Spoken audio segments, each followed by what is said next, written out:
The New Orleans Saints just took down the New York Football Giants at the Big Apple at MetLife Stadium, I guess in New Jersey technically. But it was a homecoming for head coach Darren Rizzi, who grew up just down the street from the Giants football stadium as a kid. He grew up a Giants fan, went to Bergen Catholic High School, I believe was the name of it.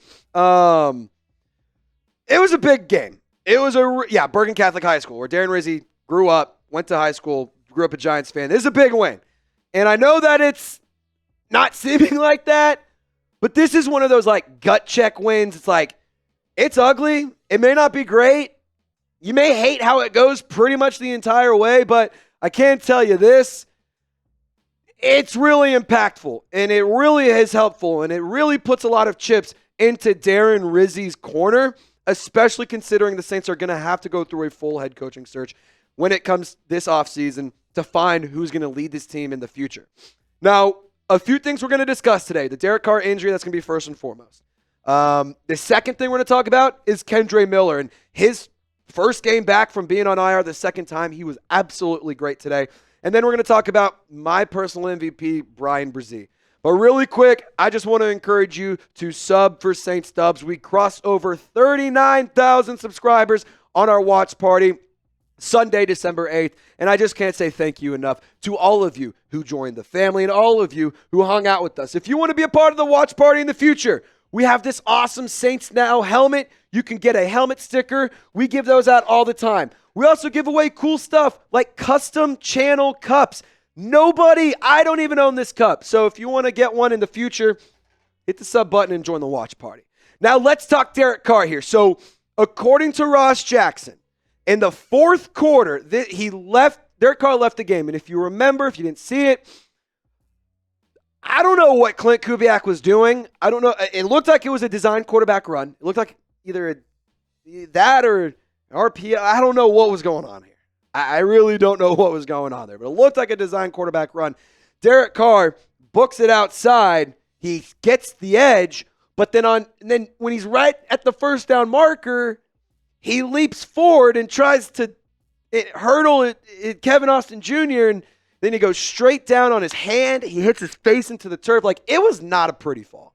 And then he stayed on the ground for quite some time, did not move whatsoever, and then he eventually was able to get back on his feet. The broadcast cut to him walking into the injury tent, and he's standing right here and doing one of these kind of, like, you could tell he was, he got hit pretty hard in the head.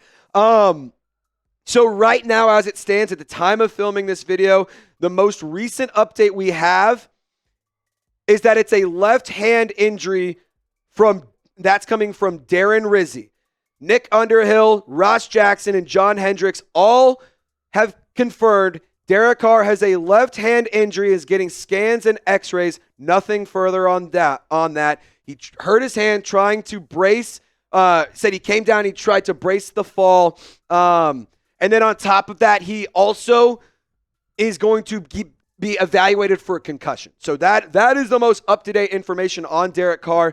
If he cannot go next week against the Washington Commanders at the Superdome, expect Jake Haener or Spencer Rattler to go, especially considering Taysom Hill's out. I personally would like to see more from Rattler and see if he can continue to develop and see if he's learned anything over the past few weeks since he started last. But I also want to see Jake Haener get some chances. I want to see what he can do because I like Jake Haener. I like Spencer Rattler. I think they're both fine football players. I just think when it comes down to the Saints, they have to find out which one of them is their guy. And if neither of them are their guy, well, you keep Derek Carr for this, or you keep him through the offseason. You keep him next year. You get rid of him. You trade him away. You cut him, whatever it is. Maybe at the deadline, maybe at the end of the season, and then you can draft a quarterback moving forward. So this, not to get too far ahead of myself, but there are implications moving forward for the quarterback position that can have a big impact on the future of the franchise. So that's something definitely to monitor. Darren Rizzi said that, it was a left-hand injury, no further information, also in concussion protocol. When it comes to second topic, Kendre Miller, I want to give him a big-time shout-out because he was absolutely great. Felt like every time he touched the ball, it was something electric. In terms of rushing, he had 10 carries, 32 yards, and 1 touchdown. I mean, unbelievable. Like, way to make a statement when you come back, Kendre. Like, I'm really excited for the future of him. As long as he can stay healthy, as long as he can stay on the field, man, I really do think he has a really good ability to be the bell cow back moving, into next season. And Alvin Kamara, not even 100 yards away from getting his first ever 1,000-yard rushing season ever, which is crazy to think about. But he did cross over his highest ever rushing yards in a season today, which was really, really cool for him. I thought Kendre Miller not only was good as a runner, I thought he was very effective and he brought a lot of pop. I think he brought some energy. And I think that he was a player that all in all really just needs to get more opportunities. He also had a 31-yard kick return when the Saints went out for their opening kickoff. Darren Rizzi sent out Kendre Miller and Jamal Williams to be the starting kick returners. So that's worth noting here.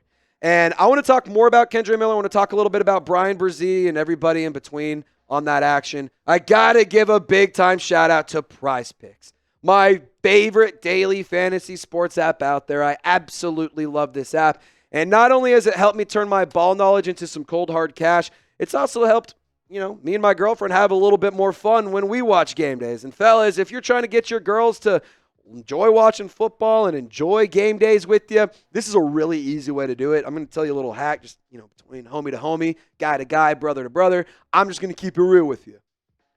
Make sure she thinks it's her idea too. So what you got to do is you say, babe, PrizePicks, it has this awesome bonus, $50 bonus when you play $5. So all you have to do is play $5 and you get 50 free bucks. And then you explain to her girl math, that's amazing. It's a really, really good deal. Use code CLNS. You'll get that $50 instantly when you play $5. And what Maddie and I do is whatever our winnings are throughout the week, we use that on date night. So last week, we went to get sushi. I balled out a little bit. We had a good week on PrizePicks. A couple of weeks ago, we ordered a Little Caesars pizza and watched Netflix. So you can imagine how that week went. That being said, we always have a lot of fun doing PrizePicks, and it always just helps us, just find some more things to do together. And then on top of that, it helps me turn my ball knowledge into cold hard cash. So download PrizePicks today, use code CLNS, and you'll get $50 instantly when you play $5. You don't even have to win to receive the bonus. It's guaranteed. PrizePicks also has injury insurance. They have all sorts of great things. And so it's the best place to go. Incredible promos, insane deals. You got to get started. Shout out to PrizePicks. The information is in the comment section description of this video. Run your game. All right, so let's talk Bryan Bresee now because he was special. He was good. Bryan Bresee today had 1 sack. He is now at 7.5 sacks on the season. He's on pace to lead the National Football League in sacks by defensive tackles. He also had a blocked field goal that led to the Saints winning. As time was expiring, not expiring. There was like 2 seconds left after the play was done. Giants drove down the field, a 23-yard play and a 25-yard play. Bryan Bresee goes up, puts his paw on it, blocks the kick. Darren Rizzi in his post-game press conference saying that is a game-winning play. There was a lot of plays made by Bryan Bresee today. And I think every single week that goes by, it just proves how good of a pick that was. He is a phenomenal football player. I like to say that Bayou Bresee feels really good this time of the year. In number 90, not only is he doing this at such a high level at a young age, he's playing really quality football, and he continues to get better. And so, you can only imagine with more time how this can look. Darren Rizzi saying this about Kendre Miller. I think Kendre is, again, showing you why we drafted him. He made some really, really dynamic drives. He has the ability of making an 8-yard run look good, making people miss, getting tough yards. And one thing about Kendre Miller, just to kind of get off topic here for a second, I thought he did an excellent job throughout the game. Like, every time he got the ball, I was like, oh, there he goes. It's going to go down. And then extra 2 or 3 yards. Like, every single time he ran the ball, I was like, maybe get something good. But then he ripped more than I thought he would. So, like, to sum it up, I just thought it was wild considering the fact that every single time he touched the ball, we were sitting here saying he got more yards than I thought it was. I mean, that's a pretty good day. especially considering how bad the Saints have been this season, especially considering the lack of pop that Jamal Williams can bring. I just think Kendre Miller is really, really doing some good things today. And I think he proved a lot today. Clearly, the job's not done there. Like, there's still a lot to understand. The big thing for him is staying consistent and healthy. If you can do those two things, I think you got a really, really good player in your backfield. I will say this, if I'm all over the place, a little like, loopy, whatever. Just transparency. I woke up this morning. One of my best friends got married out in Fayetteville, Arkansas. So congratulations to the Wickstrom family, by the way. Mikey, I love you, buddy. Not Mikey Taylor. I love you, Mikey, but Michael Wickstrom, I love you, my man. He got married last night. I woke up at 4 a.m., hit the road, drove 5 hours, and now we've been live for 5 hours. So I have been live, and I drove longer than I slept last night, so I'm sorry if I'm all over the place, but just wanted to be honest with you guys. Now, a couple of gripes that I do have with this game. There's a lot of times that the Saints didn't capitalize. Like, for example, Demario Davis at the end of the game comes up with his interception, which, for the record, really funny, like full circle moment. Remember the past few weeks, he's dropped those interceptions, like really easy picks. And he even said in a post-game press conference that I got express shipping. I ordered new hands on Amazon. It was really funny. He got his hands in, got him pretty quick. That interception log today was really at a clutch moment. But the Saints didn't capitalize. They didn't finish the game right there. They could have. You can continue to vert. You continue to make plays. It's done. I don't care if the backup quarterback's in. I don't care how many players are hurt. I don't care. I don't. I want to see the team finish these games, and they did today, which was awesome. But we need to see more. We need to see more and more and more. Keep building on these wins. Keep stacking up your personal and individual successes, and let's make this happen. Blake Grupe today was 0 for 2. He did miss from 54 yards, I think it was. He missed from 50-plus, and then they actually sent him out for a 60-yard field goal attempt, and that one, somebody got a hand on it. But he was 2 for 2 on extra points.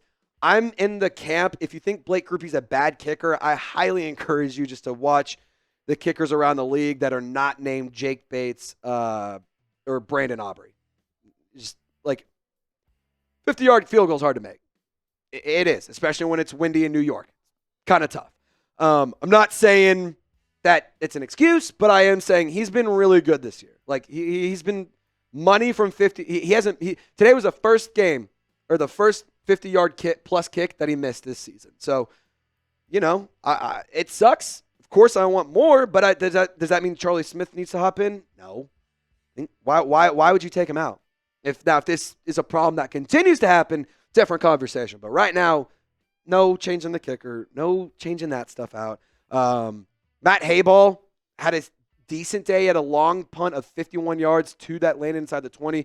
Darren Rizzi and Matt Hayball did get into a brief little, I'm not going to say a fight, but Darren Rizzi laid into Matt Hayball because early in the game, unfortunately, what was called back, a punt return, or the Giants returned a punt for a touchdown. It was called back for holding, but Matt Hayball did not execute his assignment, and Darren Rizzi let him know it. Darren Rizzi let him know that was what was going on, and that he was not happy about it. So Darren Rizzi saying that it was a passionate exchange, said Matt Hayball wasn't executing the game plan, said his last 2 punts were what they were trying to do all day long. I cannot sit here and knock a head coach for trying to correct a mistake. I think that this world and in our life, sometimes we can get a little too soft. I think that when it comes down to it, Darren Rizzi is doing his job. He's trying to prove that he is a capable and he can be a good head coach for the league. Like this is a tryout for him too. Like I don't want it to get it twisted. Darren Rizzi has to be doing his best, and I think that we're starting to see a little bit of that. So all in all, the Saints win, the Falcons lose in a embarrassing fashion, and let's see, the Bucs won today. They beat the Raiders. So right now, the NFC South standings: Buccaneers at 7-6, Falcons at 6-7, Saints at 5-8, Panthers at 3-10. Your playoff chances are not good. You will not make the postseason, unfortunately. However, I do think that this is a really cool thing for the Saints, and I think that it's nice to see them finish the year strong, especially after firing Dennis Allen, proving that he was the problem this entire freaking time. I just think all in all, it's shitty season, but we're making it work. We're making it happen. We're starting to kind of right the wrongs. Darren Rizzi's 3-1, and he lost to Sean McVay, who is a phenomenal head coach. So, all in all, I think that a win is a win. It doesn't matter how ugly it is. Doesn't matter how not ugly it is, how pretty it is. The Saints did not win these games under Dennis Allen, and today they did. So, Who Dat Nation, I appreciate you tuning in to our post-game reaction. Highly encourage you to subscribe to the channel if you haven't already. We just crossed over 39,000 subscribers. And so if you want to be a part of a really cool family and a really cool family and like a really cool community, I highly encourage you to subscribe. And y'all stay golden. Enjoy your win tonight, Saints fans. We'll see you next time.